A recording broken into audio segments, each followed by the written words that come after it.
तो ये साधु संत नहीं है। अनुरुद्धाचार्य को देख लीजिए, बागेश्वर को देख लीजिए, रामभद्राचार्य को देख लीजिए, ये कभी अपने ही जाति के ब्राह्मणों को नीच और अधम कहते हैं, कभी दूसरी जातियों के बारे में बोलते हैं, कभी कुछ और बोल जाते हैं।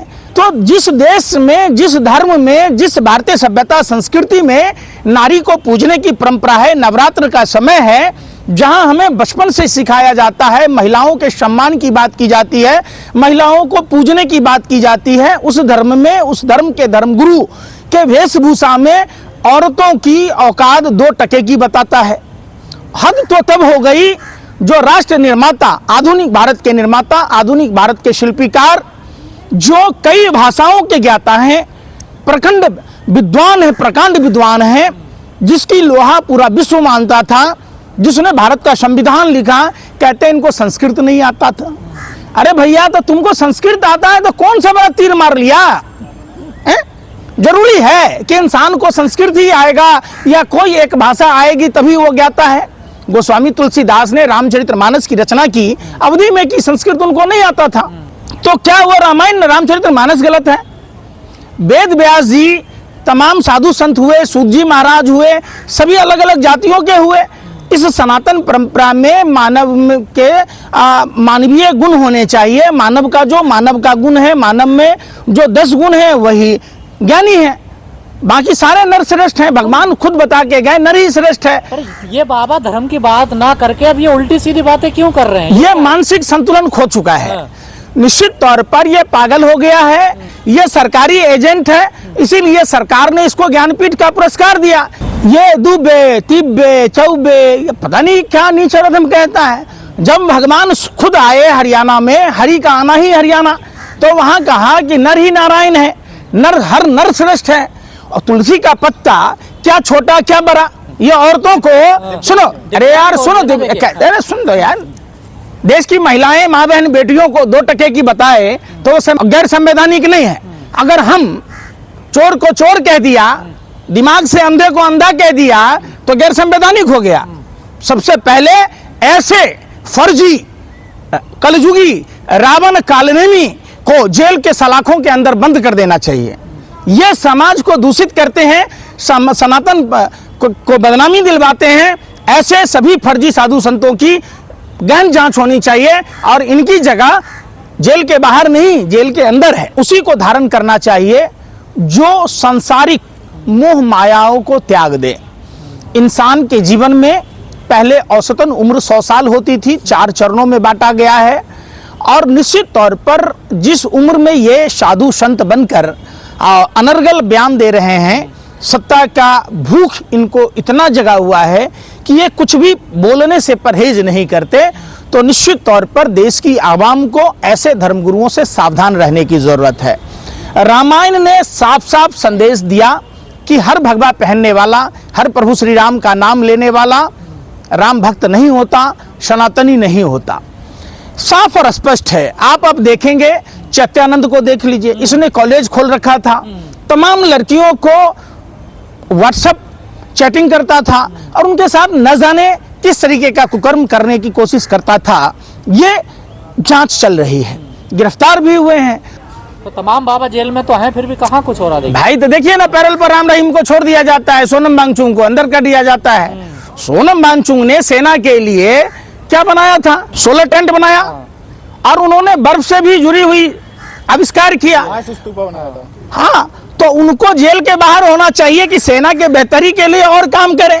जैसे ही बीजेपी से सवाल पूछ ले, जेल के से डाल दो। यही तो चल रहा है। पाकिस्तान से संबंध बताए जा रहे हैं, चाइना से उनके। एक बात बताओ, पाकिस्तान से संबंध भाजपा का नहीं है क्या? पाकिस्तान से कंपनियों से चंदा कैसे लेता है? अब हमको बताओ, जिन्ना के रिश्तेदारों से चंदा कौन खाता है? कौन पाकिस्तान जाके बिरयानी खाता है? कौन पाकिस्तान से साड़ी लेता है? कौन पाकिस्तान डे पर बधाई देता है? कौन जिन्ना के मजार पर चादर चढ़ाने जाता है? कौन इलेक्ट्रल बॉन्ड में चंदा लेता है? तो आप संबंध क्या, तो उनको जेल नहीं होना चाहिए? ये सब मनगढ़ंत बातें। हिंसा भी तो भड़का रहे थे। क्या हिंसा भड़का दिया? भाषण में हिंसा। अरे भाई, प्रधानमंत्री ने खुद जाके वहां लोकसभा चुनाव में बोला था कि और लेह लद्दाख को पूर्ण राज्य का दर्जा मिलेगा। ये तो हर कदम झूठ ही बोलते हैं, इनको तो खुद ही नहीं पता है। कोई ऐसा घंटा बता दो प्रधानमंत्री झूठ नहीं बोलते हैं। प्रधानमंत्री ने क्या कहा था? हर तीसरे दिन, हर दूसरे दिन, हर दिन क्या कोई यूनिवर्सिटी बना, IIT IIM बना? पूछा हो कभी? रुपया को डॉलर के बराबर करने की बात की थी, हो गया। 2 करोड़ युवाओं को रोजगार देना था, हो गया। तो प्रधानमंत्री का काम भर दिन झूठ बोलना है। कब वो सच बोलते हैं ये किसी को नहीं पता है। वो दिव्य दृष्टि जिसके पास होगा वही प्रधानमंत्री की सच्चाई को पकड़ पाएगा।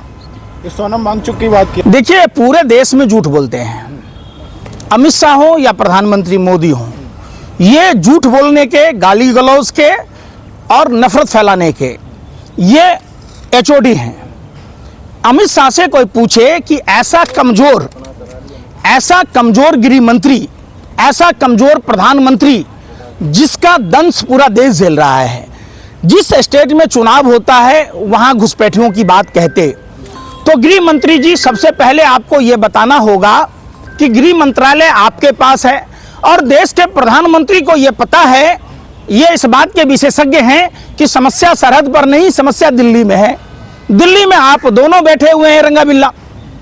तो बिहार में कैसे घुसपैठिया आ गया? कैसे घुसपैठिया नौकरी छीन रहा है, रोजगार छीन रहा है? और सबसे बड़ा सवाल है कि घुसपैठिया अगर वहां वोटर आई कार्ड बना रहा है, घुसपैठिया अगर आधार कार्ड बना रहा है, घुसपैठिया अगर नौकरी ले रहा है, तो बेहद शर्म की बात है कि देश के प्रधानमंत्री और गृह मंत्री को इस्तीफा दे देना चाहिए। कल पाकिस्तान से इंडिया मैच जीती है, उसके बाद इंडिया ने ट्रॉफी नहीं ली, कैसे देखते हैं उनके इस? देखिए, सबसे पहले तो मैच होना ही नहीं था। मैच जीती, इसके लिए भारतीय टीम को तहे दिल से शुक्रिया अदा करता हूं, बधाई देता हूं कि उन्होंने पाकिस्तान पर 5 विकेट से जीत दर्ज की, समझिए। लेकिन जब आप जीत ही गए तो ट्रॉफी लेने में दिक्कत क्या है? और ये निश्चित तौर पर कहीं ना कहीं सरकारी प्रेशर इसमें लगता है, वरना आप खेल को राजनीति से ना जोड़ें। खेल, क्रिकेट जो है भारत के 140 करोड़ देशवासियों के लिए एक फेस्टिवल की तरह है, पर्व की तरह है।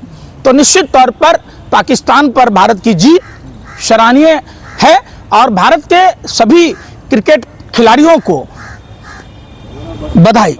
जो ट्रॉफी देने वाले थे वो पाकिस्तान के गृह मंत्री थे नकली, इस वजह से नहीं ली गई। देखिए, ये सब फिक्स है वाली बात है कि हमने पाकिस्तान का ट्रॉफी नहीं लिया, ये नहीं लिया, वो नहीं लिया। मैच क्यों कराया? BCCI, ICC, ये दोनों मतलब समझ रहे बात। खेल, देखिए, क्रोनोलॉजी समझिए आप। इसमें कहीं ना कहीं एक साजिश षड्यंत्र प्रयोग की बू आती है। आप हंस खाए या हंस का वो पैर मातर वाली बात कर दिए। जब आपने क्रिकेट खेला तो ट्रॉफी लेना चाहिए, यह सरासर गलत है।